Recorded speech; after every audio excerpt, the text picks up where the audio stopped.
안녕하세요. 정당과 선거 강사입니다. 아, 제가 말이죠. 아, 캠을 샀습니다. 결국엔 앞으로 어떻게 될지 모르겠지만 아, 실시간 강의를 해야 될지도 모른다라는 생각이 들어서 일단 캠을 샀고요. 그다음에 이제 12강 저희가 12강부터 16강까지 종강할 때까지는 그 상중하로 나눌 게 아니고 상편 하편 이렇게 해서 이제 진행을 하겠습니다. 그렇다고 해서 뭐 시간이 줄어드는 건 아닙니다. 어차피 저희가 상중하로 할 때는 45분씩이었는데 상하로 하게 되면 상편 75분, 하편 75분 해가지고 합해서 이제 150분, 네, 150분 분량 가량이 나가게 될 겁니다. 그 제가 말이죠, 1년 동안 이 짓을 하다 보니까 뭐 여러분도 힘들겠지만 저도 진짜 힘듭니다. 왜냐면 비대면 강의 너무 힘들어요. 차라리 그냥 얼굴 보고 강의하는 게 낫지. 이 비대면 강의는 진짜 사람이 할 짓이 못 됩니다. 그럼에도 불구하고 일단 캠을 샀으니까 이렇게 여러분하고 이제 얼굴도 까고 인사를 드리는 시간을 한번 좀 가져볼까 해서 제가 이제 이렇게 이 비난한 뒷 배경을 다 노출시키면서 여러분들에게 한번 이제 그 좀 크게 인사를 드리고요. 이게 사실 학기 초에 했어야 되는데 일단 그때는 캠도 무지하게 비쌌고 그 다음에 뭐 적절하게 이용할 만한 캠이 없었어요. 게다가 제가 데스크탑을 쓰고 있거든요. 데스크탑을 쓰고 있기 때문에 그런 문제도 있었고 그다음에 무엇보다도 이게 제 마이크입니다. 마이크인데 그 온라인 강의를 한다고 해서 학교에서 뭔가 특별하게 지원을 해주는 게 전혀 없습니다. 물론 학교에서는 이제 그렇게 얘기하죠. 야, 월급 주지 않냐, 그 강의료 주지 않냐라고 말씀하시겠지만 사실 그것도 사실은 참 속사정이 큽니다. 그 제가 이제 한 과목을 하게 되면 어, 한 과목을 하게 되면 제가 공식적으로 맡고 있는 거는 두 과목을 맡고 있는데 그 보통 한 과목의 강의료가 한 2만 원 정도 됩니다. 세금 빼고 실제 받는 게 이제 한 62만 원 정도 되는데 한 달에. 그런데 이제 이 시간 강사법에 따라 가지고 저희가 이제 그 4대 보험이 없으면 이 강의를 할 수가 없어요. 그러면 4대 보험이 화면 이건 좀 줄여 놓을게요. 4대 보험이라는 건 뭐냐?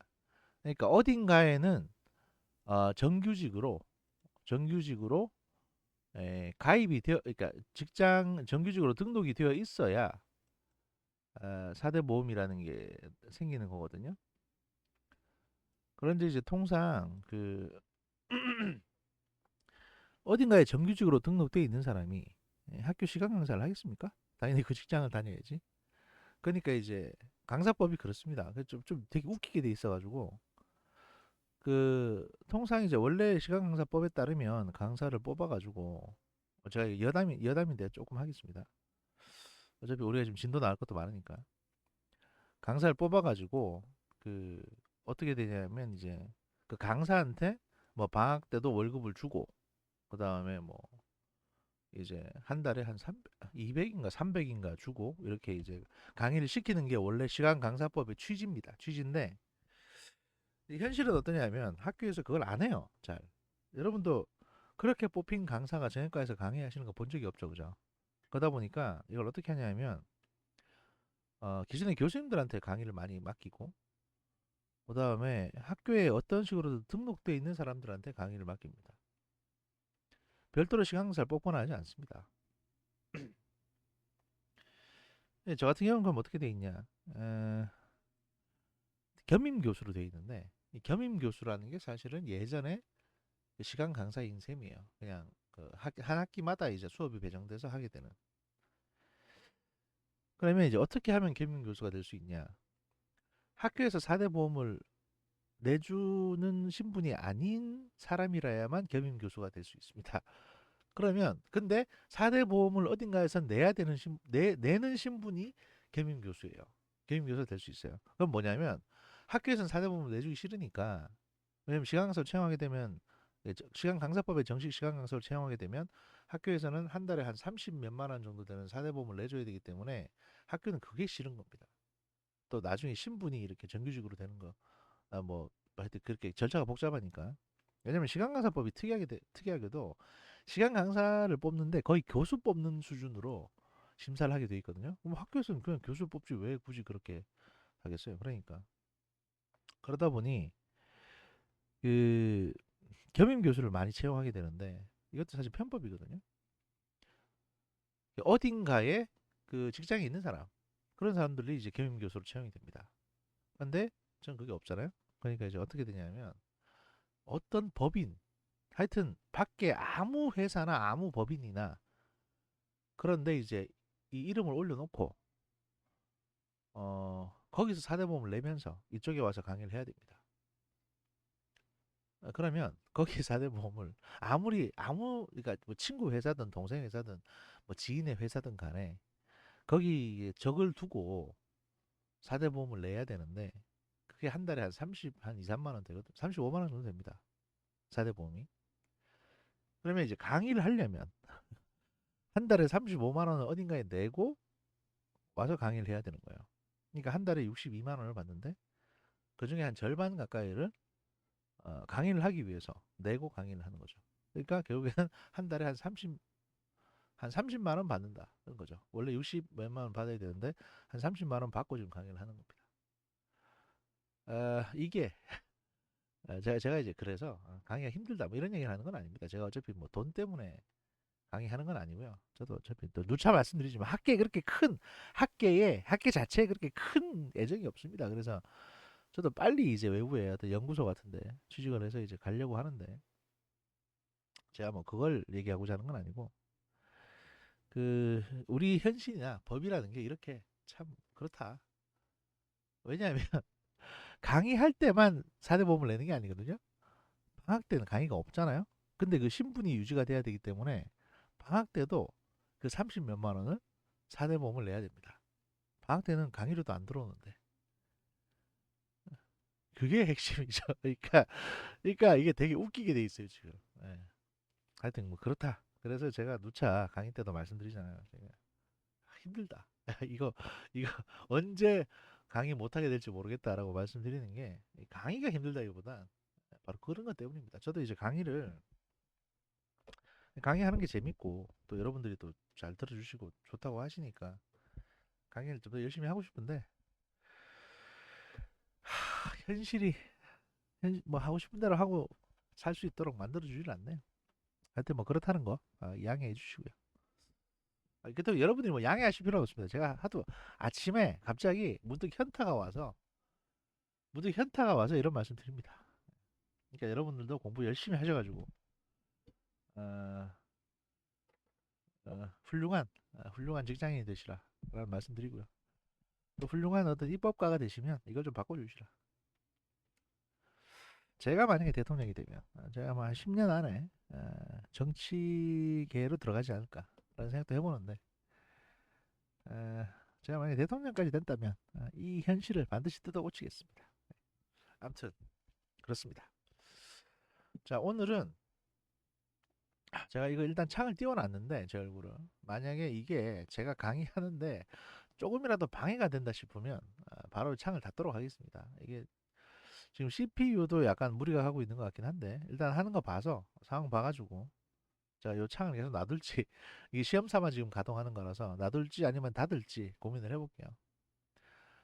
제가 캠을 지난주에 샀거든요. 그래서 이게 한번 테스트 해보려고 지금 띄운 겁니다. 그러면 이제 내용 들어가겠습니다. 저희가 이제 그 12강부터 종강할 때까지 이 4주 하나 둘셋 5주간 하려고 했던 게 뭐냐면 그 주요 국가들의 이제 국가 운영 체제 및 방식에 관한 내용입니다. 이게 이제 2017년에 행정연구원에서 나온 보고서고요. 제가 우연찮게 이걸 발견해서 봤는데 내용이 굉장히 괜찮더라고요. 예를 들어서 뭐 미국의 행정부, 의회, 사법부, 그다음에 선거는 어떻게 구성되는지 이런 것도 있고 영국, 스웨덴, 일본, 프랑스, 독일, 오스트리아, 터키, 이탈리아 뭐 이렇게 쭉 있는데 그리고 이제 여기 뒤에 보면 체제 비교와 시사점이 있는데 이 국가들을 다 할 건 아니고 저희가 이제 소위 선진국이라고 불리고 그 정치 제도가 좀 발전돼 있다고 불리는 나라들 그 나라들의 한정을 해서 일단 해보겠습니다. 대표적인 게 이제 미국하고 일단 영국을 쭉 훑어볼 거고요. 이거 뭐 하나하나 다 읽어갈 건 아닙니다. 제가 이제 진행되는 걸 봐가지고 속도 조절을 할 거고요. 스웨덴은 건너뛰는 게 나을 것 같고 아무래도. 그다음에 그러니까 우리가 미국, 영국, 일본 그리고 프랑스, 독일 막 요 정도만 봐도 어차피 오스트리아나 터키나 이탈리아 같은 경우는 정치가 난장판이거든요. 그러니까 뭐 그렇게 크게 참고할 건 없을 것 같고 혹시 독일까지 했는데 조금 더 시간이 남으면 이탈리아도 한번 해보는 그러니까 좀 유명한 나라들만 훑어가는 뭐 그렇게 하겠습니다. 이 자료는 저희가 이미 올려놨기 때문에 쭉 읽어보시면서 제 강의를 들으시면 될 거고요. 저희가 사실은 이제 강의가 그 지금 12강 지금 이제 저희가 12강을 하고 있는데 원래 16주 강의를 해야 되죠. 그죠? 그래서 저희가 이제 어떻게든 16주는 채울 건데 사실은 이제 이 비대면 강의를 하다 보니까 대면 강의를 하게 되면 사실은 제가 실제 여러분들에게 이제 강의를 하는 건 한 8주 정도에서 끝나고 원래 9주부터 이제 16주까지는 여러분들이 이제 그 지금 기말 리포트로 쓰고 있는 것들에 대해서 PPT를 만들어서 발표를 시키는 그게 이제 원래 그 코로나 없던 시기에 좋았던 시기에 강의 시스템입니다. 그래서 여러분이 발표를 하면 그때 제가 이제 추가를 해준다든지 피드백을 해준다든지 그 강의실에서 그렇게 하는 게 코로나 시기에 이제 태평스러웠던 건데 그렇다고 해서 그 사이에 뭐 강의를 안 하는 건 아닙니다. 왜냐하면 여러분들에게 9주부터 발표를 하라고 하면 보통 어떻게 돼 있냐면 60명이면 9주 첫 주 차에 한 3명 발표하고 그 다음에 10주 차에 한 3명 이런 식으로 거의 한 15주 차까지 3명에서 2명 발표하는 게 다고요. 나머지 한 40명 정도가 16주 차에 몰려가지고 그때 이제 밤 10시까지 발표를 하게 되거든요. 그런 게 이제 코로나가 없던 시기까지의 일반적인 제 강의 형태였는데 그게 없이 생으로 생으로 강의를 다 해야 되다 보니까 지금 사실은 1년치 강의가 지금 다 들어가 있다라고 생각하시면 됩니다. 그러니까 8주 해가지고 지금 한 학기인데 지금 두 학기 분량의 강의를 지금 여기 쏟아붓고 있습니다. 에, 그러니까 여러분들이 이게 좀 늦어지더라도 이해를 좀 해달라. 왜냐하면 지금 1년치를 지금 그러니까 총 8개월치를 4개월에 지금 쏟아야 되기 때문에 그런 거다라는 말씀 드리고요. 하지만 16주는 제가 다 채우겠다. 이건 일종의 오기 문제니까. 그리고 그 원래 같으면 또 오프라인 강의를 하게 되면 이제 기록이 남지 않으니까 저희가 여러분들의 의견을 받아가지고 종종 휴강을 하거든요. 휴강을 이제 한 2번에서 3번 정도 했는데 근데 이게 참 그렇지 않습니까? 온라인 강의는 휴강을 할 수가 없습니다. 공휴일이 있으면 모를까. 휴강을 할 수가 없어요. 왜냐면 이게 기록이 다 남잖아요. 나중에 이거 저기 학교에서 다 이게 체크합니다. 전부 다.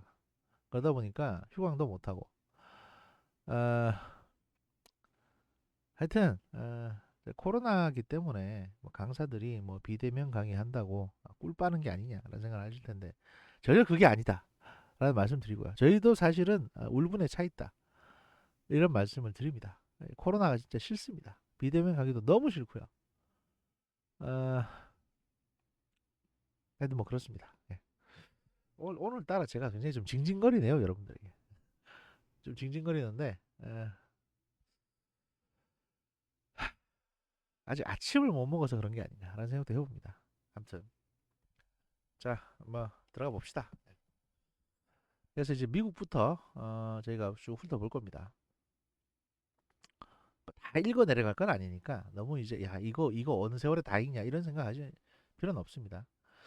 일단 이 연구가 왜 시작됐는지에 대해서 서론 부분에서 이제 보도록 하면 이건 왜 하냐? 그러니까 외국의 어떤 제도를 보고 나서 우리 정당 문화나 선거, 그다음에 우리 정치에 대해서 앞으로 이게 어떻게 발전되는 게 좋겠느냐?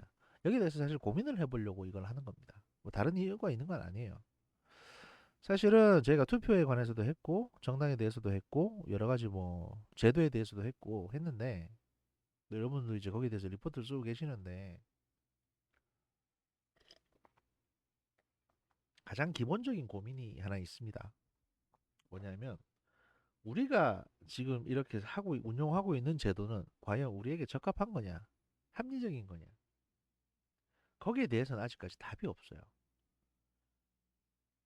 왜냐면 서로가 자기 제도가 맞다 이러면서 이제 수천 년 동안 싸워왔던 거거든요. 왕조국 간이 무슨 뭐 화백 제도니 이렇게 서로 이제 어떤 게 또 저 뭐냐 또 이제 신권 중심의 정치다, 왕권 중심의 정치다 이래가지고 그놈의 통치 제도 때문에 지금까지 이렇게 싸워왔던 게 우리 역사기도 하고 또 다른 나라들의 역사기도 합니다.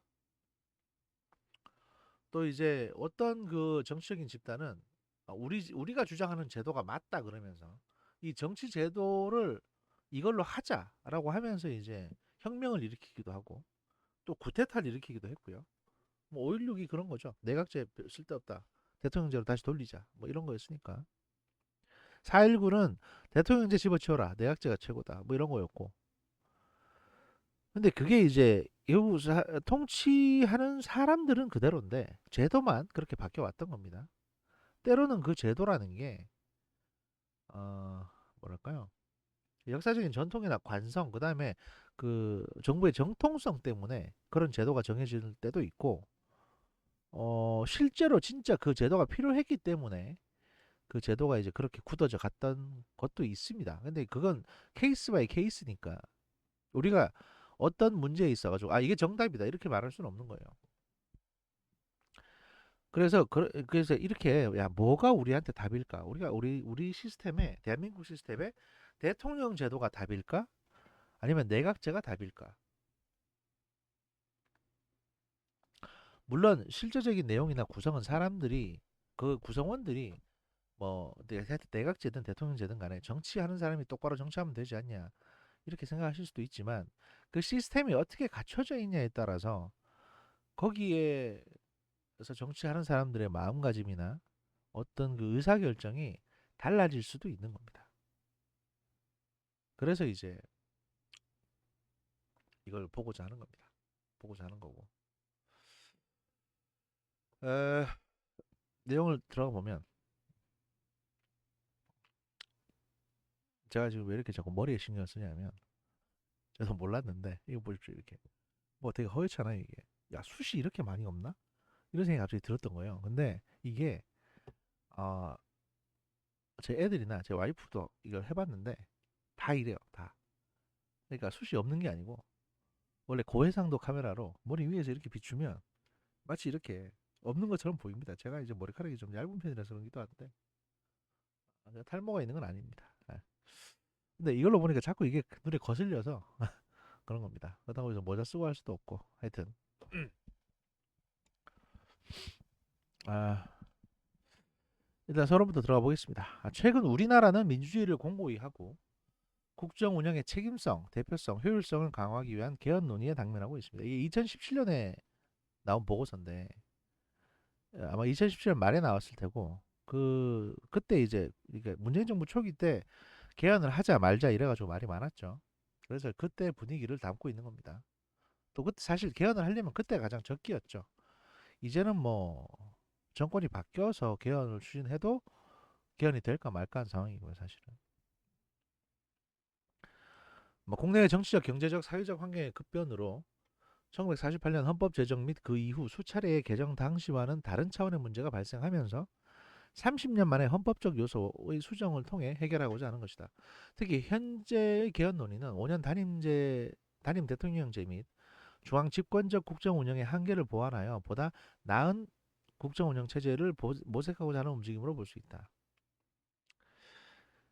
그 그러나 이제 국정 운영 체제 개편에 대한 관심은 그 대통령제와 내각 책임제로 대표되는 지극히 단순화된 통치 구조 관련 논의에 지나치게 집중되어 있는 실정이다. 예를 들어 2017년 그 대선 당시에 권력 구조 개편과 관련해서 문재인 후보는 4년 중임 대통령제 개헌을 통한 긴 호흡의 국정 운영과 장기적 비전의 실행을 안철수 후보는 권한 축소형 대통령제와 이원 집정부제를 주장하면서 의원 내각제는 시기상조라고 하였다. 심상정 후보는 선거제도의 개혁을 전제로 한 권력구조 개편을 주장했고 홍준표 후보는 4년 중임 분권형 대통령제를 유승민 후보는 통일 전까지 4년 중임제 대통령제, 통일 후에는 의원 내각제로의 전환이라는 입장을 밝힌 바 있다. 그러니까 이제 이 각 후보들마다 통치 제도가 좀 바뀌어야 된다라는 데 공감은 하고 있는 거죠. 이러한 논의는 이제 대통령제는 막강한 권한을 대통령에게 부여하는 통치 형태이고 내각제는 총리에게 권한을 부여하되 대통령제보다는 정치적 불안정성이 높은 통치 형태이며 이원집정부제는 대통령의 권한을 분산시키면서 정치적인 안정성을 도모할 수 있는 제도라는 매우 단순화된 가정에서 이루어지고 있는 것이다.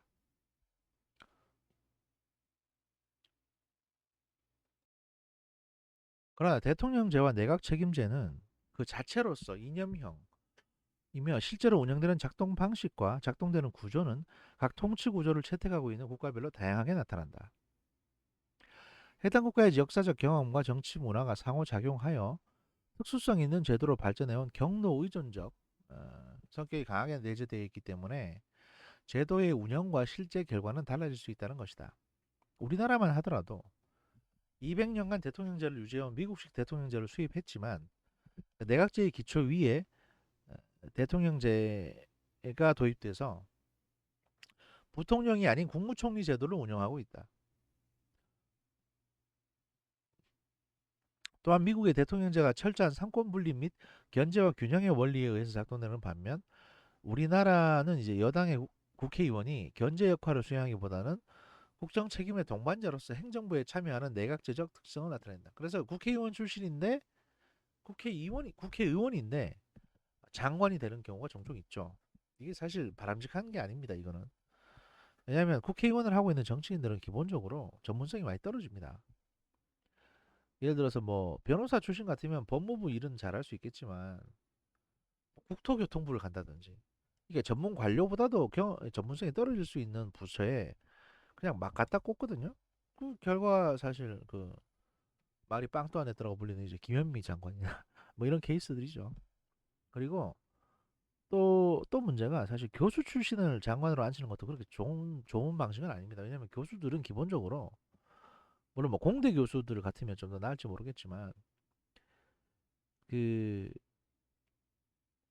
그 너무 이제 이상적인 어떤 정책에 많이 빠져 있는 경우가 있어요. 그래서 그 양반들은 그 특히 이제 이게 교수 경력이 예를 들어 가지고 뭐 이제 실무를 마치고 박사 된 지 얼마 되지 그 교수 된 지 얼마 안 된 이제 젊은 교수들 같으면 모르겠는데 예, 학교에 들어가서 한 10년에서 15년 정도 교수 생활을 한 분들이 장관으로 오게 되면 실제 행정에서 다루는 거하고는 조금 동떨어진 약간 공중에 붕 떠 있는 그런 얘기들을 많이 합니다. 또 이제 의외로 그런 분들이 또 리더십이 없습니다. 왜냐하면 그게 그럴 수밖에 없거든요. 왜냐하면 이제 제 생각엔 그래요. 이게 조직 생활을 안 해보신 분들이에요, 대부분 다 교수님들이. 아, 그렇잖아, 당연히. 어디 가서 조직 생활 하겠어요. 연구실에 자기 혼자 있는데. 그러니까 아랫사람을 어떻게 다뤄야 되는지에 대해서 잘 모르고 이래서 늘 교수 출신들이 장관이 되려고 하면 또 그 장관이 되고 나면 약간 좀 문제가 생기고 트러블이 생기고 하는 게 바로 그런 문제들 때문입니다. 물론 이제 개 중에는 리더십도 있고 되게 뛰어난 분들도 계십니다. 현실에 대해서도 잘 알고 그다음에 약간 좀 뭐랄까요? 권모수수에도 능하고 이런 분들이 계시는데 그런 분들은 사실 학계에 있어서는 안 될 분들이고 아예 그쪽으로 갔었어야 되는 분들이 잘못해서 학계로 남은 케이스고요. 그렇게 봐야 되죠. 원래 연구라는 거는 약간 좀 이제 약간 이상적인 가설 또 이론 같은 걸로 가설을 세우고 그 가설에 맞게 이제 하는 게 연구거든요. 근데 뭐 그래야 되는 게 연구인데 그 기존에 이제 좀 나이 든 교수님들은 그게 잘 안 되니까 하여튼 그런 말씀 드리는 거고요. 뭐 성어 캠프에 이제 일했다고 해가지고 그런 친분 관계로 그렇게 이제 그 중용이 되는 게 사실 그렇게 좋은 거는 아니라고 생각을 합니다. 아무튼 어디까지 했죠? 어, 아, 그치. 한편 이제 분권형 대통령제로 거론되는 이원 집정부제도 외교 국방과 같은 외치는 그 대통령이, 그리고 내치는 내정은 총리가 분담하는 것으로 인식되고 있으나 실제 개별 국가의 사례를 비교해 보면 또 그렇게 단순화할 수도 없습니다. 그 오스트리아의 경우는 대통령은 이제 대외 관계에서 상징적 권한을 갖는 대표인 반면에 프랑스 헌법은 대통령이 국방 권한을 대통령의 이제 외교 국방 권한을 인정하면서도 총리의 국방에 대한 책임도 정하고 있습니다. 또한 이제 이원 집정부제는 의원 내각제의 한계를 보완하기 위한 방안으로 대통령제적 요소가 가미된 것인 반면 우리나라에서는 대통령제의 권한 남용 방지 및 책임 정치 구현을 위한 방안으로서 모색되고 있습니다. 사실 프랑스에서 대통령에게 권한을 주고 또 총리에게도 국방에 대한 어떤 권한, 그러니까 이제 이게 저희 군 통수권을 대통령하고 총리한테 동일하게 주는 겁니다. 경우에 따라서 알아서 할 수 있게. 이건 뭐겠어요? 이거 왜 이렇게 했겠습니까? 프랑스가 왕의 목을 치고 그 다음에 나폴레옹의 독재를 받잖아요. 그러니까 철저하게 나눠야 된다. 이거를 한 사람에게 몰아주면 안 된다. 이런 마인드가 이제 프랑스의 헌법 정신에 담겨 있는 겁니다. 사실 사실은 제가 지금까지 이제 쭉 설명드리려고 하는 앞으로 설명드리려고 하는 각 국가의 통치 시스템은 그 국가의 불행한 역사, 민주화 과정, 또 헌법이 만들어지는 과정, 현대 국가화 되는 과정, 이런 과정들의 어떤 역사를 다 담고 있는 거예요.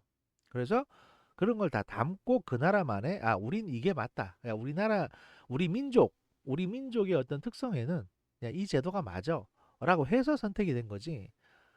마치 하늘에서 뚝 떨어진 건 아닙니다. 그래서 그 역사와 이런 것들이 담겨 있다. 그 나라의 헌법에는 이렇게 보시는 게 맞습니다. 의원 내각제의 경우도 마찬가지입니다. 정치적 불안정성이 높은 통치 구조라는 단순화된 인식에도 불구하고, 왜냐면 이제 자주 뭐 국회 해산하고 막 이러니까 영국, 독일, 스웨덴과 같은 의원 내각제 국가에서와 같이 총리가 강한 리더십을 발휘하면서 연임에 성공하여 장기적으로 국정을 운영하는 사례가 드물지 않습니다. 그래서 제가 사실은 제 개인적으로 이제는 한국에서도 의원 내각제가 맞지 않나라는 생각이 드는 겁니다.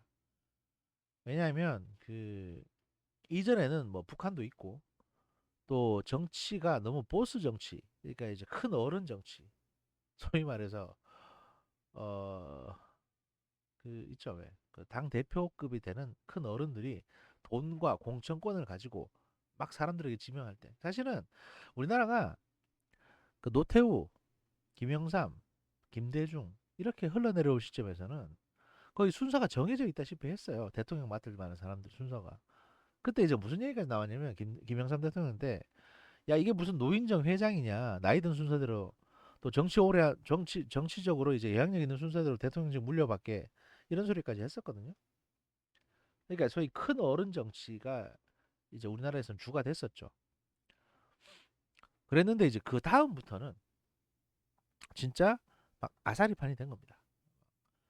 그러니까 이회창 씨하고 노무현 씨하고 막 싸우다가 노무현 대통령이 당선되고, 그 다음엔 또 이제 뭐 이명박하고 정동영하고 막 싸우다가 이명박 씨가 당선되고, 이런 식으로 진짜 그 도구 파이팅이 된 거예요. 도구 파이팅. 제가 개싸움이라고 표현하기 좀 그래서 도구 파이팅이라고 말씀드리겠습니다. 그러니까 누가 될지 모르는, 진짜 막 이게 선거 결과 까봐야 아는 이런 게 된 겁니다. 이전까지만 해도 김대중하고 김영삼이 붙으면 김영삼이 되겠지. 또 김대중이랑 이회창 씨가 붙으면 이번에 잘하면 이회창 씨가 아니야 그래도 김대중 씨가 이제 연륜이 있으니까 되겠지. 이게 됐었는데 지금은 정치권에 그렇게 연륜 있는 정치인도 없습니다. 그리고 누가 능력이 있는지 누가 능력이 없는지 누가 리더십이 있는지 이것도 확인이 안 됩니다 사실. 이제는 이러다 보니까 야 이럴 거면 5년을 그냥 막 통으로 맡겨가지고 나라를 거의 진짜 위기까지 몰아가느니 차라리 야 좀 한번 맡겨보고 아니다 싶으면 바로 그냥 불신임하고 내각 해산시켜가지고 재선거 통해서 다른 사람한테 맡기고, 의외로 총리 된 사람이 일을 너무 잘한다 그러면 얘한테 그냥 10년이고 뭐 5년이고 10년이고 맡기자. 계속 뽑아주면 계속 그 사람이 되는 거니까. 그게 낫지 않냐라는 생각이 드는 거예요, 이제는. 뭐 당장 북한이 쳐들어올 것 같지도 않고.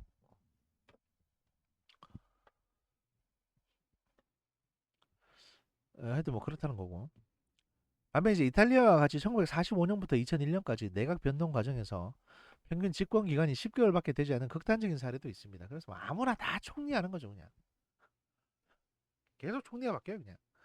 이게 이제 이탈리아의 불안정을 갖다가 이끌어온 건데, 얘들은 페라리 없었으면, 페라리, 람보르기니, 수많은 명품 이런 거 없었으면 사실 나라가 망해도 벌써 망했을 겁니다. 안 그리고 관광 수익, 그 로마하고.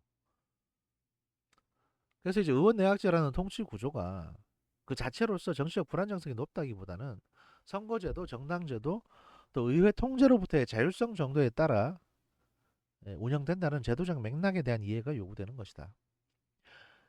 그럼에도 불구하고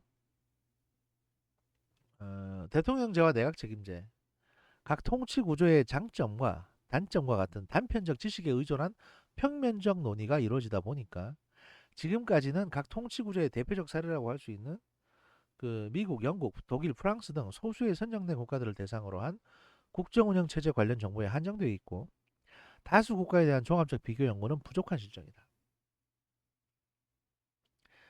기존의 헌정 질서 하에서 초래되는 한계와 문제를 충분히 인식하고 이를 효과적으로 개선하기 위한 새로운 헌정 질서를 모색하기 위해서는 주요 외국 국정 운영 체제의 헌법적 요소에 대한 이해만으로는 부족하다. 우선적으로 주요 국가들의 통치 구조의 하위 차원에서 제도, 운영 방식, 실태 차이에 대한 자료 수집과 이해를 바탕으로 한 비교 분석이 필요하다. 따라서 본 연구는 개별 소수의 선정된 국가가 아닌 지역, 정치 체제 등에 기초해서 다수의 국가를 선정을 하고 이들 국가의 이제 국정 수행 체제 및 운영 방식을 동태적으로 비교 분석을 하려고 합니다. 보다 구체적으로 본 연구는 행정부 운영, 의회, 사법부, 중앙정부, 지방정부 간의 관계 측면에서 통치 구조의 하위 차원을 분석을 하고 시사점을 도출하려고 하는 것이고요. 본 연구가 제시하는 시사점은 본격적으로 제기될 우리나라 국정운영 체제 변화에 대한 주요 이슈를 보다 심층적이고 입체적인 관점에서 논의하기 위한 기초 자료로 활용될 것으로 기대가 된다고 이 보고서는 이렇게 얘기를 하고 있습니다. 2017년도에. 하지만 아직까지도 이게 우리나라 정책에 반영된 것 같지는 않죠, 그죠? 우리나라 한국 정치가 지금 이 모양인 걸 보면 그리고 이제 이 이후에 아마 2019년도에 선거법이 바뀌었는데 거기서도 크게 달라진 게 없습니다. 여기는 이런 보고서 자 머리가 깨지도록 연구해가지고 국가의 이런 보고서를 제출해 봐야 저희 윗분들이 거들떠 보지도 않는다. 이게 문제인 겁니다, 사실은. 이런 보고서들보다도 차라리 그 누구 하나 큰 사고 치는 게 더 나을 수도 있다. 이 국가가 바뀌는 데는 그런 거죠. 에, 연구 대상과 범위. 그러니까 여러분들도 제가 이거 일일이 이걸 읽어드리는 이유가 뭐냐면 여러분들도 이제 나중에 보고서 같은 거 쓰거나 논문을 쓸 때 대학원 오셔가지고 이런 구성으로 이제 그 연구 목적, 그다음에 연구 대상, 그리고 분석할 수준, 왜 이 국가를 분석하는지 하나하나 전제를 하고 들어가야 아, 조금 안정적인 연구가 가능하다라고 생각해서 이제 말씀드리는 거예요.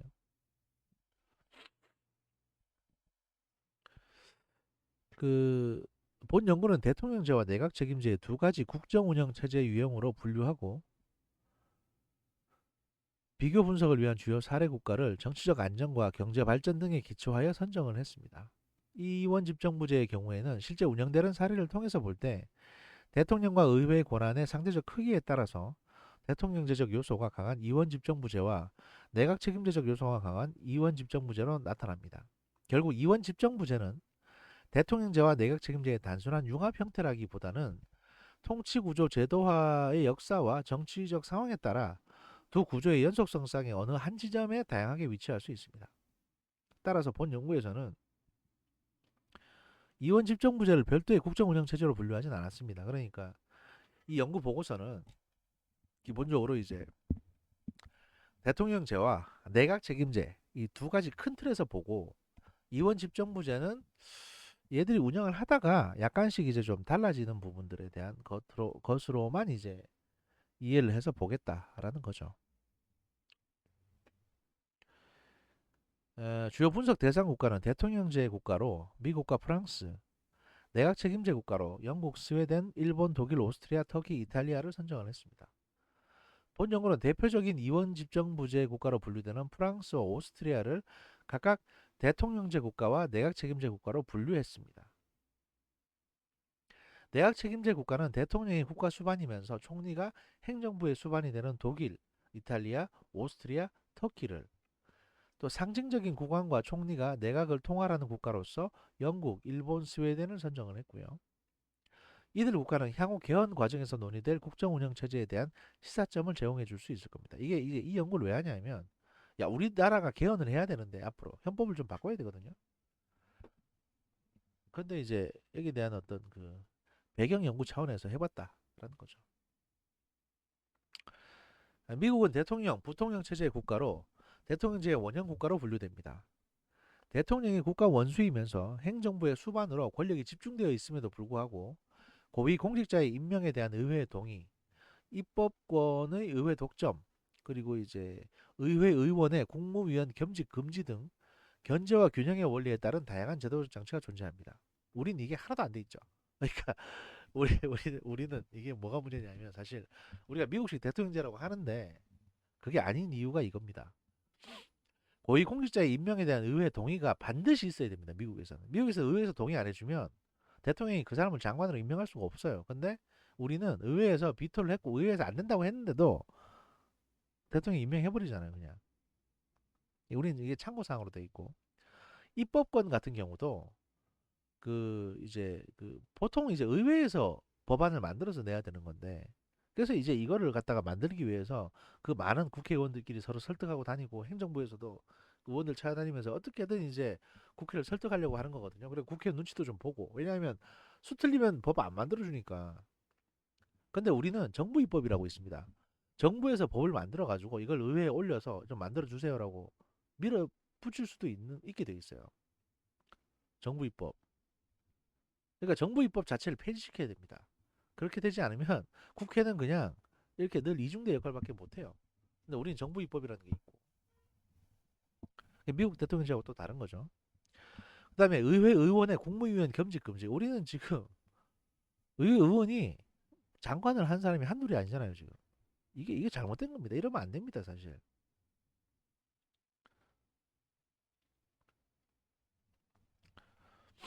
하여튼 뭐 이런 견제와 균형의 원리가 아주 망가졌죠, 우리나라는 지금. 이상한 제도를 지금 하고 있으면서. 프랑스는 대통령 총리 체제의 국가로 흔히 여소야대에 따른 분점 정부의 문제를 해결하는 데 있어서 중요한 시사점을 제공합니다. 프랑스는 여대 야소 상황에서는 총리와 그러니까 여당이 크고, 그 의회에서 여당이 크고 야당이 작은 경우에는 총리와 강요 임명, 국무회의 주재, 총리 해임 등 대통령이 총리에 비하여 헌법적으로 우월한 지위를 갖고 있어서 대통령제 국가보다 강한 대통령 권한 행사가 가능합니다. 하지만 여당이 약하고 야당이 큰 상황의 동거정부일 때는 총리가 강한 리더십을 가지고 국정 운영의 책임을 집니다. 이게 이제 총리는 의회에서 뽑거든요. 그러니까 그러니까 이게 무슨 얘기냐면, 프랑스 같은 경우에는 이 대통령은 대통령 선거로 뽑습니다. 제가 알기로 지금 제가 아는 범위에서 말씀드리는데, 혹시 틀리면 제가 나중에 찾아보고 말씀드릴게요. 네, 그거 아닐 겁니다. 대통령은 대통령 선거로 국민투표를 해서 뽑아요. 그리고 총리는 어떻게 뽑냐면, 이제 국회의원 중에 의회에서 의원들끼리 뽑습니다. 총리를. 그러면 만약에 지금처럼 우리나라처럼 만약에 민주당이 지금 170 몇 석이다, 다수다, 이러면 당연히 민주당 사람이 총리가 되겠죠. 근데 야당이 더 크다. 그러니까 만약에 지금 문재인 정부에서 그 자유한국당, 아니, 국민의힘, 이름을 이상해져가지고 그 자한당이 180석이다 그러면 총리가 자한당 사람이 총리가 되는 겁니다. 이야, 이거 완전히 그냥. 그래서 총리하고 대통령하고 당이 다른 경우가 생기는 겁니다. 이렇게 되면 그 여소야대 상황이 되기 때문에 총리가 강한 리더십을 가지게 되고 국정 운영에 책임을 지는 거죠. 그럼 대통령은 그냥 꽂아 놓은 보리자루처럼 되는 겁니다. 이런 상황에서 프랑스는 동거정부의 형태로 타협과 관용으로 대통령과 총리 간의 갈등을 해소하고 정치적 안정이 지속되어 온 것으로 평가됩니다. 그러니까 이게 철저하게 견제가 되는 거죠. 그러니까 의회가 총리를 뽑음으로 해가지고 대통령을 완전히 견제할 수 있게 되는 겁니다. 그러니까 사실 우리가 앞으로 가야 될 길이 이게 아닌가 싶은 생각도 들어요, 솔직히. 근데 우리나라는 특성상 대통령이 뽑히게 되면 또 그 전후에 선거를 해가지고 그 여당을 밀어주는 경향이 좀 있거든요. 대통령한테 힘 실어줘야 된다고. 그러면 이제 이 프랑스 제도가 갖고 있는 가장 안 좋은 점, 무지막지한 대통령의 권한 강화. 이게 될 수 있는 거. 이게 지금 사실 우리나라의 현실이죠. 이게. 그래서 전혀 견제가 안 되고 있다라는 거고요. 독일은 대통령 총리 형태의 국가로서 독일 대통령은 정치적 실권은 없고 상징적인 국가 수반입니다. 이는 바이마르 공화국 붕괴에 따른 정치적 혼란, 히틀러와 같은 독재자의 등장을 막기 위한 방안으로서 내각 책임제가 도입되었기 때문입니다.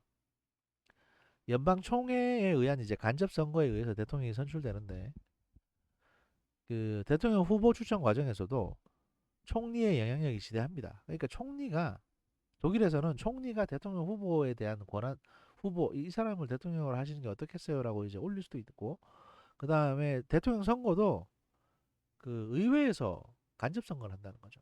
그러니까 진짜 상징 아바타를 하나 올려놓는 정도인 거죠. 그러니까 실권은 다 총리가 가지고 있는 거예요. 왜냐하면 대통령을 야 너 내가 추천해줬어. 총리가 대통령에게 그렇게 얘기할 수 있는 거니까. 또한 독일은 내각 구성의 기본 원리로 수상민주주의가 지적될 만큼 국정 과정에서 총리의 주도적 권한을 부여하고 있습니다. 그래서 뭐 G20이든지 뭐든지 정상회담 벌어지면 독일은 이제 대통령이 안 오고 총리가 오는 거예요. 그러니까 어느 나라에서 진짜 국가 원수가 누구다라는 걸 보려면 뭐 G20 같은 거 할 때 누가 오는지를 보시면 됩니다.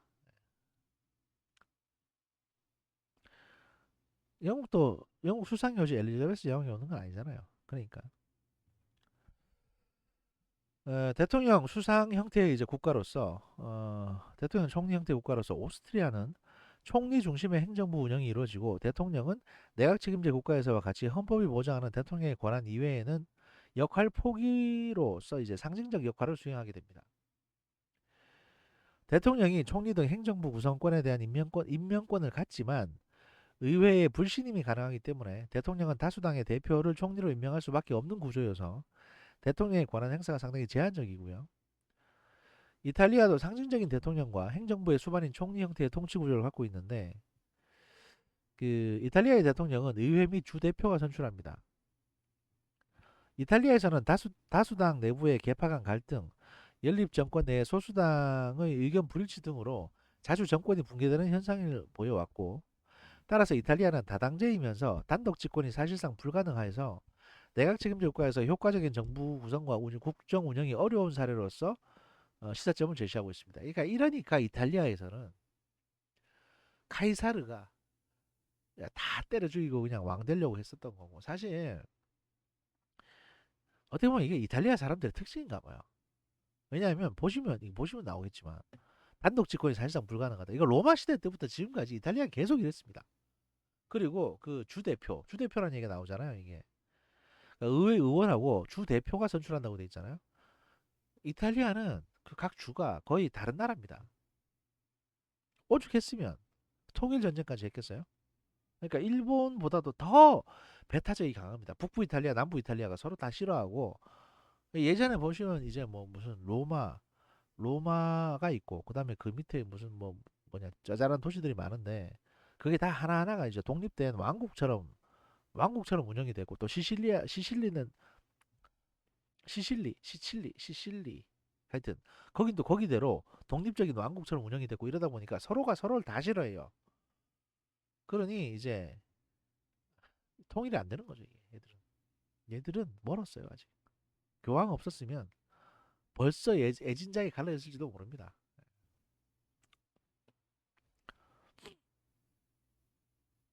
이만큼 정치가 불안정하다는 거죠. 터키는 대통령제 국가에서 내각 책임제로 변화했으나 최근 67년간의 내각 책임제를 종식하는 국민투표를 실시해서 2019년부터 다시 대통령제를 시행을 할 예정. 이게 이제 2017년에서 이제 보고서니까 다시 대통령제를 하고 있습니다. 그러니까 독일, 이탈리아, 오스트리아와 같이 내각 책임제 국가에서는 대통령이 상징적인 존재인데 반해서 터키는 대통령의 권한이 막강합니다. 사실 지금 에르도안 같은 경우에 장기 집권하고 이거 독재자로 불리고 있죠. 그러니까 터키는 약간 좀 특수한 사례, 약간 특수한 사례이기 때문에 제가 이제 나중에 분석을 할 때 터키는 이 강의 내용에서 좀 빼려고 합니다. 왜냐면 이게 너무 좀 너무 편법적이고 너무 탈법적인 게 많거든요.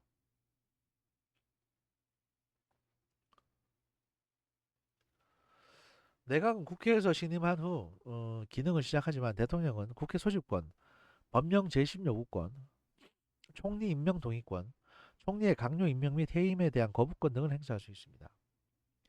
2007년 개헌을 통해서 대통령은 국민의 직접 선거에 의해서 선출되며 임기는 5년 1회에 한해서 중임이 가능하고, 최근에 개헌과 국민투표에 의한 대통령제로의 전환은 의원 내각제 시기 동안의 정치적 불안정성과 경기 침체, 그리고 현 대통령 집권 시기 동안 비약적으로 성장한 경제가 주요한 요인 가운데 하나로 일컬어집니다. 그래서 현 대통령이 계속 해야 되겠다라는 거죠. 그리고 뭐 기억하시는지 모르겠는데 한 3년 전인가 구테타도 한번 났었습니다. 그게 친위 구테타라는 얘기도 있고 하여튼 자작극이라는 얘기도 있는데 말이 많아요. 하여튼 그것 때문에. 터키는 정치적 민주화와 경제 발전이라는 국가적 목표와 가치 사이에서 국가 운영 체제의 변화가 어떤 역동성을 가지고 변화하고 작동하는지를 보여줄 수 있는 사례이기도 합니다. 근데 이게 너무 불안정하기 때문에 이걸 저희가 소개를 하지 않으려고 하는 겁니다. 그냥 참고 삼아 자료를 읽어보시면 되겠습니다. 제가 그 블랙보드에 올려놨으니까. 본 연구는 국왕의 상징적인 존재를 인정하고 총리가 국정을 책임지는 내각 책임제 국가로서 영국, 일본, 스웨덴을 선정했습니다. 영국 정부는 이제 입법부와 분리돼 있으나 행정부가 다수당을 구성하는 권력 융합의 형태를 보여주되, 특징적인 것은 단일 정당에 의해서 구성된다는 것입니다. 영국은 단순 다수제 선거제도를 채택해서 당내에 강력한 지지를 받는 총리는 의회 야당이 발동하는 내각 불신임 결의나 여소야대 현상에서 오는 정치적 대치와 불안정성으로부터 비교적 자유롭습니다. 따라서 영국은 내각 책임제 국가에서의 안정적 국정 운영이 가능한 메커니즘을 보여줄 수 있는 대표적인 사례라고 할 수 있습니다. 그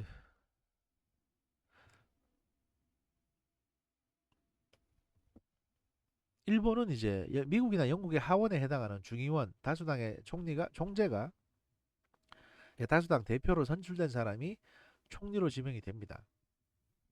행정권은 합의기관인 내각이 행사하며, 헌법은 행정부처의 장에게 독립성을 보장하고 있지만 실제 운영에서는 정치적 실권을 가진 총리가 주도합니다. 이게 무슨 얘기냐면 일본 헌법에서는 군 통수권은 일본의 그 방위청 장관, 방위성 장관, 방위성 대신인 소위 일본의 국방부 장관이 군 통수권을 갖고 있다고 돼 있어요. 그런데 실제적으로는 이제 총리가 지휘권을 가지고 행사를 하는 거죠.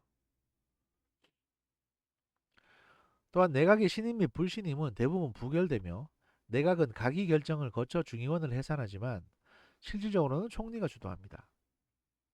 네, 그러니까 이제 아까 이 설명드리려다 빠뜨렸는데, 그 방위청 장관에게, 그러니까 일본판 국방부 장관에게 군 통수권이 있는데 이거를 총리가 어떻게 이걸 이제 컨트롤하냐 하면, 그 어떤 비상사태가 발생하잖아요. 그러면 통합 막료장, 우리나라의 합참의장에 해당하는 이제 일본의 그 통합 막료장이라는 사람이 그 국방부 장관한테 어떻게 할까요라고 보고합니다.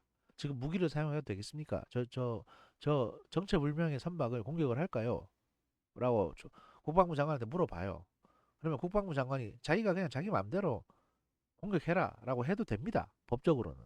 하지만 이제 이 국방부 장관도 내각의 일원이기 때문에, 내각부의 일원이고, 이런 중요한 결정은 내각 회의에서 결정을 하는 게 내각 회의상에서 결정을 하기 때문에 거기에서 또 의장은 총리거든요. 그래서 국방부 장관이 총리한테 물어봅니다. 어떻게 할까요? 공격해도 되겠습니까? 그러면 총리가 공격하세요라고, 공격해도 될 것 같습니다라고 이제 총리가 제청을 하면 그러니까 국방부 장관이 물어보고 건의하고 총리가 동의하면 국방부 장관이 다시 내각 막무장 저기 통합 막무장에게 공격하십시오라고 명령을 내리는 겁니다. 그러니까 실제적으로 법에 구성되어 있는 헌법상에 구성되어 있는 명령 시스템은 그 합참의장이 그러니까 일본판 합참의장인 통합 막무장이 일본의 그 방위성 대신한테 그러니까 국방부 장관한테 공격해도 되겠습니까? 공격하세요. 요까지만 헌법상에 구성되어 있는 명령 시스템이고 방위성 대신이 총리한테 물어보는 거는 그냥 관습적으로 하는 거예요.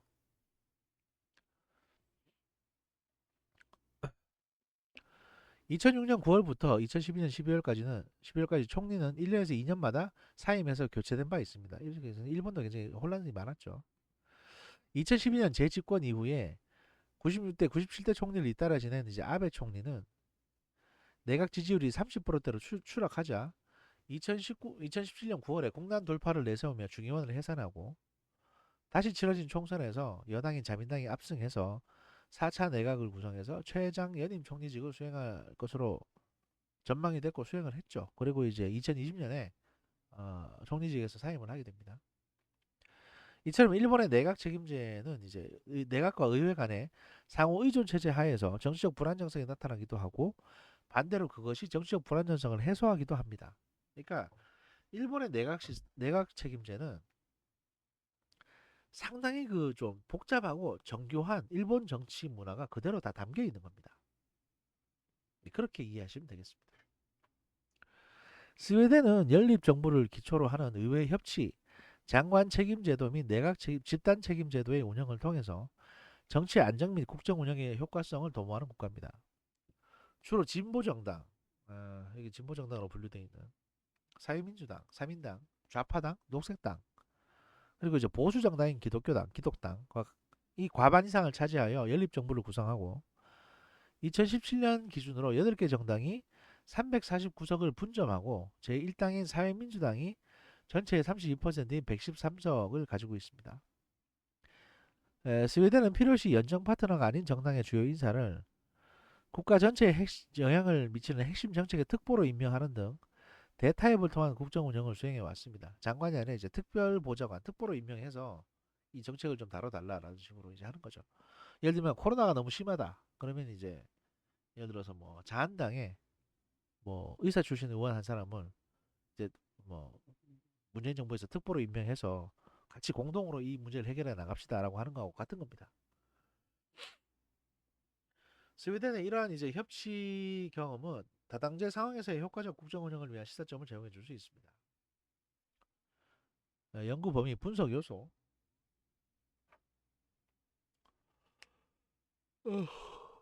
그 본 연구가 다루는 이제 국정 운영 체제는 그 통치 체제를 구성하는 권력 구조에 대한 분석을 기본으로 하고 있습니다.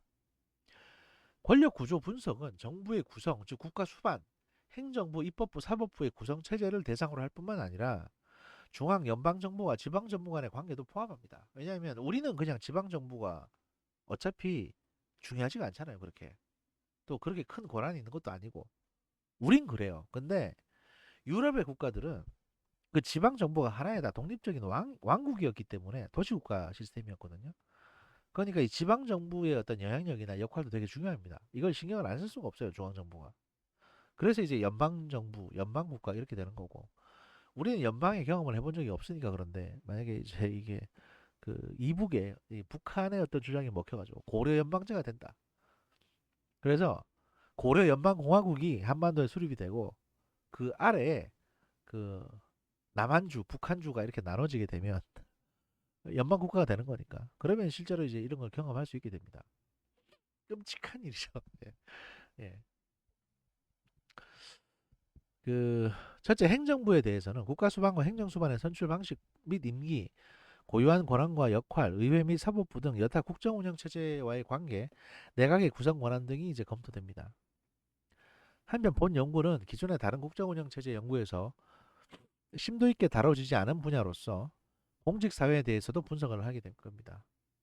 공직 사회와 관련해서는 정무직의 범위와 구성, 운영, 행정 수반의 정무직 및 경력직 공무원에 대한 임용권을 다룸으로써 행정 수반이 공직사회에 대해서 행사하는 권한의 범위를 파악하고자 합니다. 그러니까 이 소위 총리나 대통령이 각 국가별로 어느 정도로 공무원에 대한 통제권을 가지고 있는가 이것도 보겠다는 거죠. 사실 이게 실질적인 저 어떤 그 국가 지도자의 어떤 권력을 나타내는 게 되는 거거든요.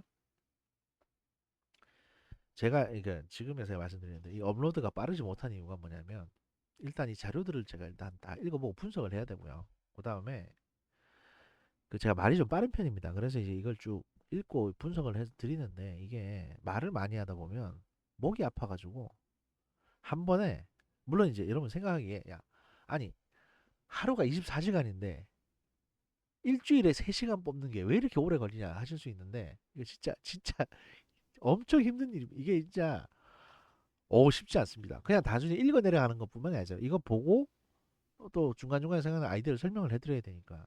그래서 늘 마음 같아서는 한 4주치를 하루에 다 할 수 있을 것 같겠지만 그러면 제가 한 3주를 누워 있어야 됩니다. 그리고 이제 최근에 목감기가 또 걸려가지고 지금은 괜찮았습니다만 물론 그럼에도 불구하고 오늘이 지금 금요일인데 제가 어떻게든 이거를 요번 주 안에 다 마무리 해가지고 요번 주 주말 동안에 12, 13, 14, 15를 다 마무리하고 웃으면서 밝은 모습으로 다음 주 16주차에 이제 종강 강의를 제 시간에 하려고 합니다. 그러니까 여러분 너무 분노하지 마시고 강의 평가 좀 잘해 주십시오. 예. 아마 제가 뭐 다음 학기에 강의 안 해도 상관은 없지만 뭐 이렇게 막 매도 당하고 쫓겨나는 거 너무 싫습니다. 하여튼 그렇습니다. 예.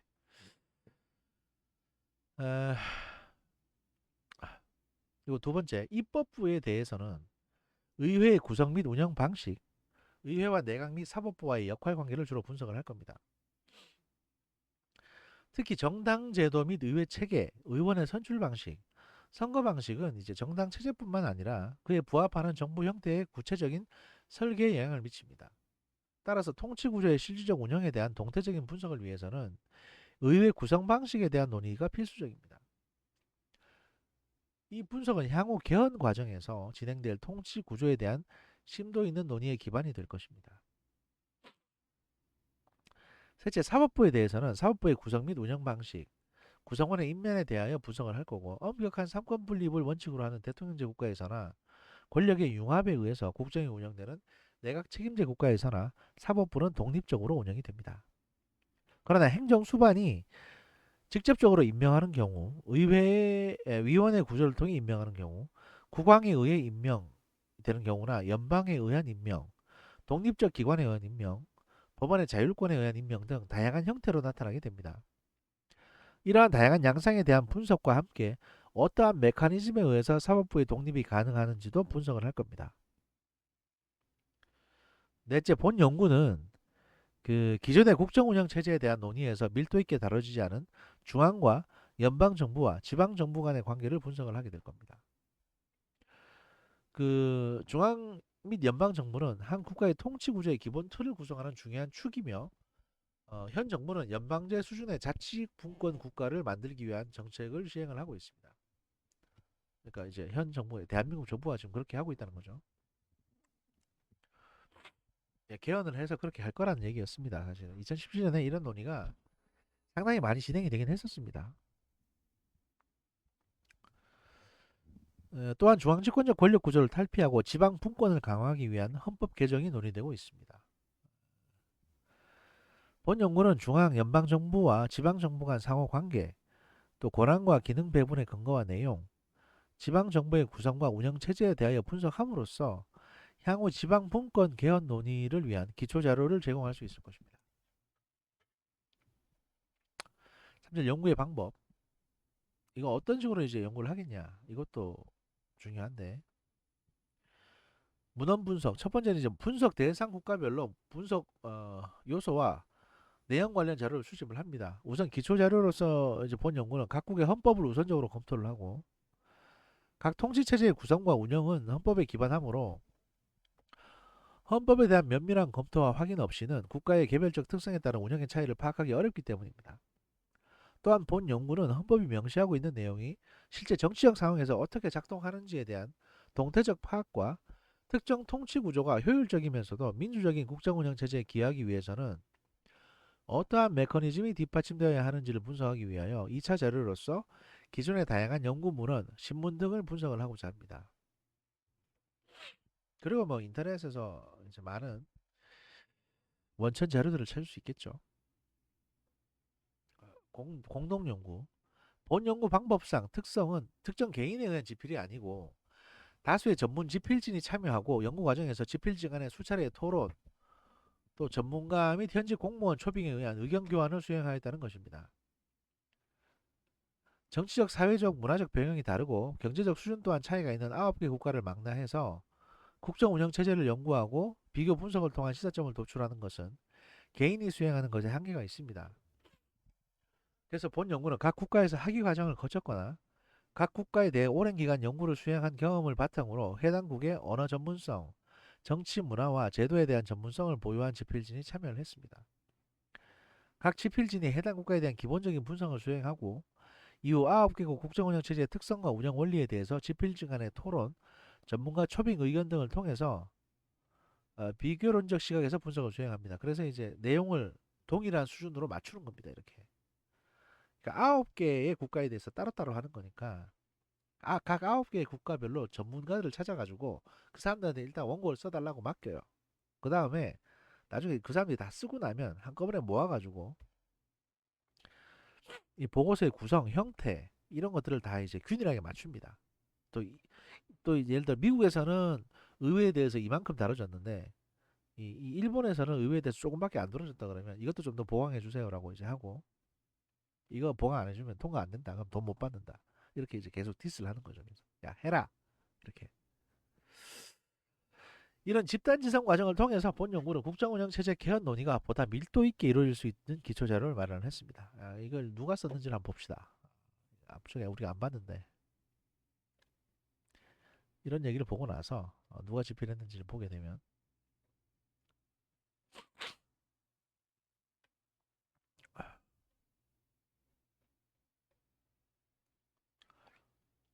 선임연구위원이 있고 연구 책임자로서 그 다음에 여기 이제 쭉 나눠져 하나 둘셋넷 다섯 여섯 일곱 여덟 아홉 열 10명의 연구위원들이 공동 연구자로서 각 분야를 나눠가지고 맡아서 작성을 하셨을 테고 그 다음에 이제 요 초청 연구원 뭐 연구 참여자 이 보조 연구원들이 이제 요 편집하고 뭐 자료 이렇게 제공하고 하는 또 연락 조율 업무 이런 것들을 맡았을 겁니다.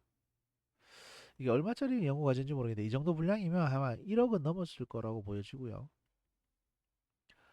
그러니까 뭐 분당 사람당 한 300에서 400 정도 받으셨겠네요. 예. 에,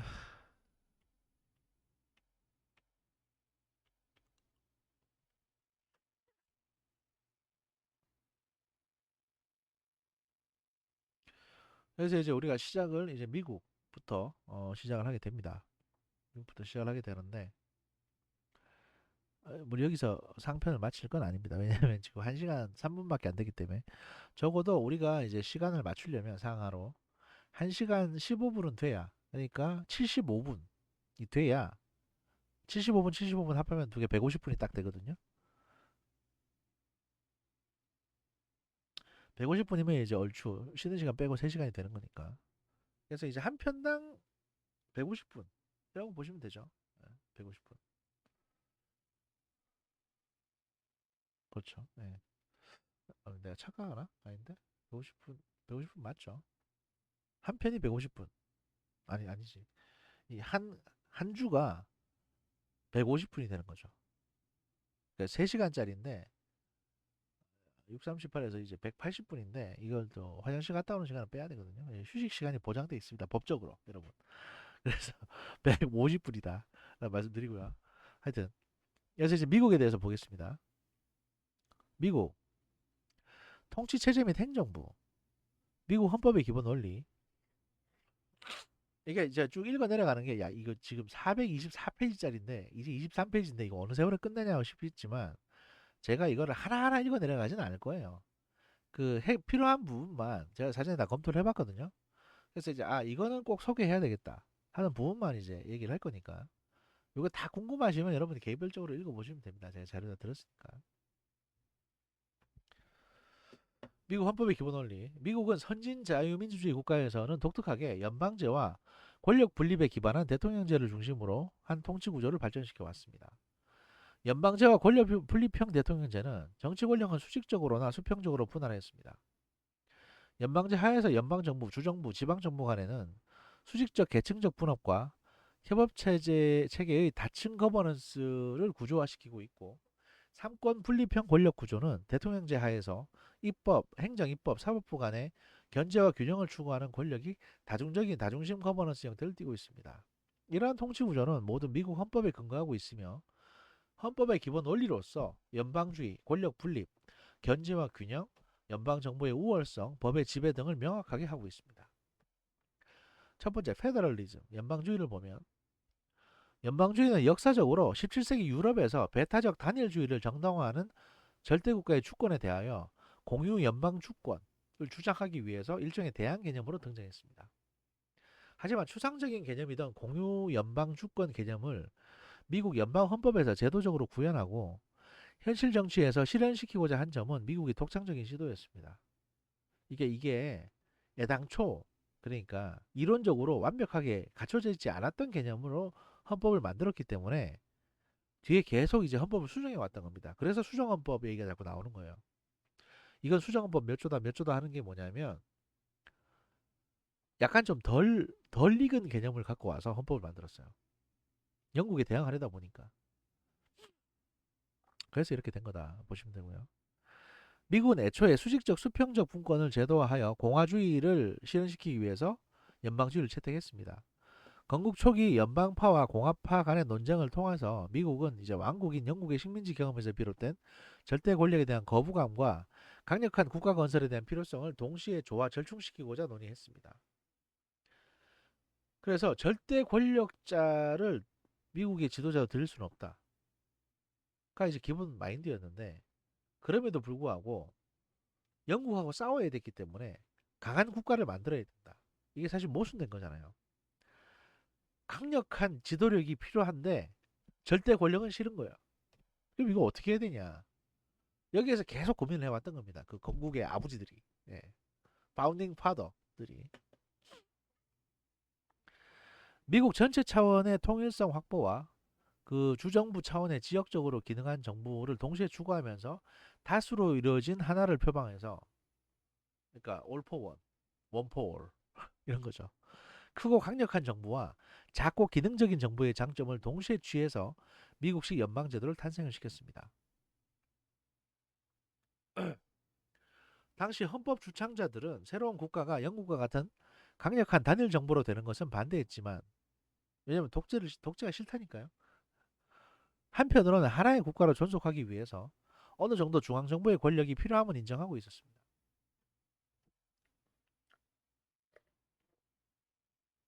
그래서 이게 약간 느슨했죠.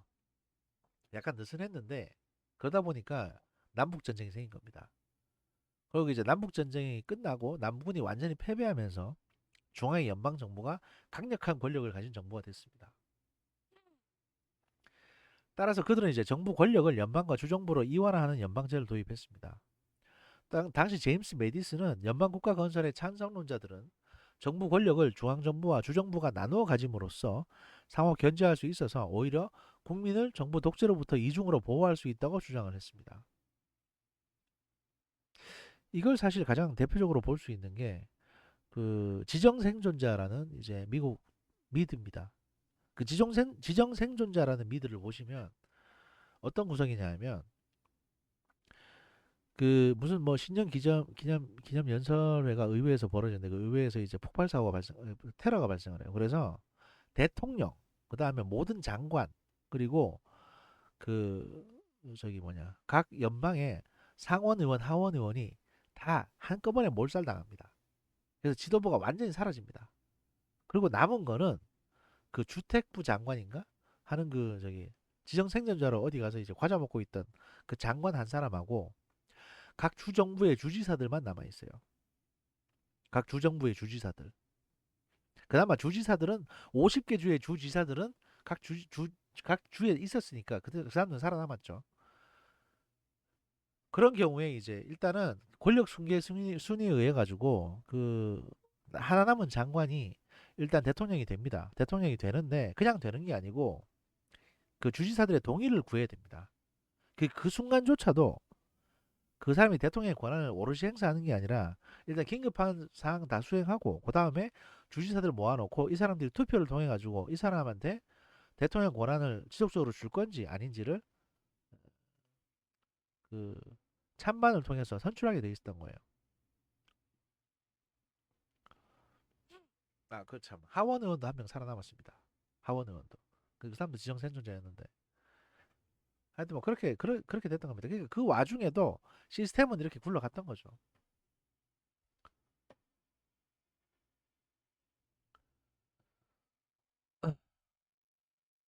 미국은 이제 대통령 중심제. 미국 정치 체제에서 연방제 이외에 헌법이 부여한 주요한 특징 중에 하나가 바로 권력 분립형 대통령제입니다. 헌법 주창자들은 자유를 침해하지 않으면서도 그 법의 지배에 의해서 통제되는 행정부의 창설을 의도했고 권력 분립에 의거해서 단일 혹은 소수의 부처에 권력이 독점되는 것을 막고자 해서 건국 초기 대통령의 권력은 상당히 제한적 형태로 출범했습니다. 그리고 그게 20세기 초까지 의회 우위의 의회 국가 시기가 미국이었습니다. 그러나 대공황과 2차 대전을 거치면서 대통령의 권한은 점진적이고 지속적으로 확대돼서 강화됐고 행정구가 됐습니다. 그러니까 이게 가만 보면 그 1차 대전 때까지도 미국 대통령이 뭐 했다 얘기가 별 잘 없잖아요.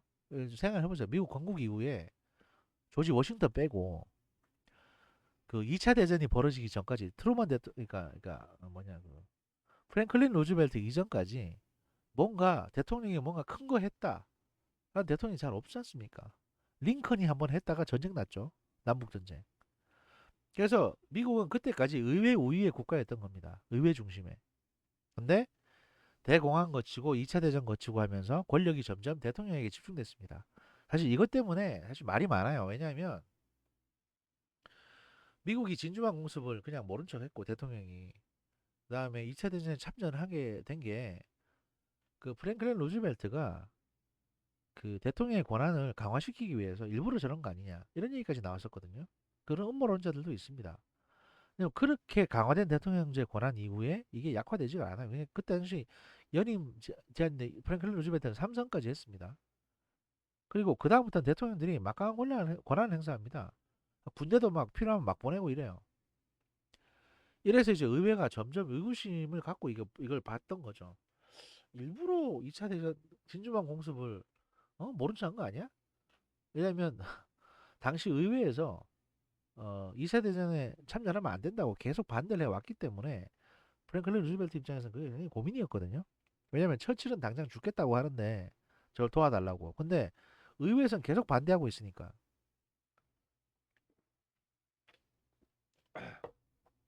전쟁은 참여하고 싶은데 의회가 반대하니 이거 한번 본 때 한번 이제 큰 피를 봐야 의회가 움직이겠구나. 아울러 그 피를 보면서 내 대통령의 권한도 좀 강화하자라는 쪽으로 뭔가 좀 예, 물론 이제 그거를 진주만에서 5천 명 가까이 죽는 거를 의도했다고 생각하지는 않습니다. 왜냐하면 그런까지 다 의도할 수는 없어요. 왜냐면 그때 일본이 그렇게 공습을 잘할 줄도 몰랐을 테고. 그러니까 제가 생각하기에는 어떤 음모론이 있지 않습니까? A와 B의 주장이 있으면 이걸 두 개를 적당히 섞어서 잘 버무려 가지고 보면 돼요. 뭐냐면 일본이 곧 진주만을 공습할 거다라는 거를 예상을 했던 것 같아요. 그 공습 형태가 항공모함이 전투기를 잔뜩 싣고 와가지고 공격을 할 거라고 생각을 안 했던 것 같고 일본 잠수함이 몇 대 와가지고 뭐 어뢰 몇 발 날려서 배 몇 척 격침시키는 수준 아니겠냐라고 예상을 했던 것 같습니다. 그래서 낡은 군함들을 잔뜩 갖다 놨고 그 미국이 당시 진주만에 갖다 놨던 낡은 군함들은 되게 낡은 군함임에도 불구하고 이 배들이 굉장히 큰 배들이었습니다. 그래서 어뢰 몇 발로는 침몰하지 않는 배들이었거든요. 그런 상황에서 이제 그 하여튼 뭐 큰 피해는 안 나고 적당히 그냥 배 몇 척이 어뢰에 맞고 대체적으로 이제 그냥 뭐 수리 정도 해야 되는 수준 그 정도가 되지 않을까라고 예측했던 것 같아요. 어차피 육상은 공격을 못 할 테니까 잠수함은. 그러면 그걸 구실로 전쟁을 하고 하면 되지 않을까라고 이제 예상을 했던 것 같습니다. 그런데 항공모함을 끌고 와서 공습을 해버렸고 너무 어마어마한 피해가 발생을 하니까 루즈벨트 입장에서도 이게 깜짝 놀란 거고 또 결사적으로 이 자기들의 정보가 누출된 거를 이게 와, 우리가 일본의 공습을 알고 있었다 이 사항에 대해서 이게 노출되면 안 되는 거죠. 왜냐하면 원래는 그러면 안 되거든요. 그러니까 일본을 너무 얕잡아 봤던 거니까. 근데 알면서도 안 막았다. 이렇기 때문에 그것도 문제가 되니까. 이게 어른들의 사정을 고려했을 때 제 생각에는 그게 과연 그게 진실이 아닐까라는 생각이 듭니다. 왜냐면 그 이전부터 일본의 암호 체계를 다 알고 있었는데 그 공격할 거라는 걸 몰랐다는 건 말이 안 돼요. 하여튼 뭐 그렇습니다. 상편 여기까지 하고 바로 하편에서 다시 뵙도록 하겠습니다.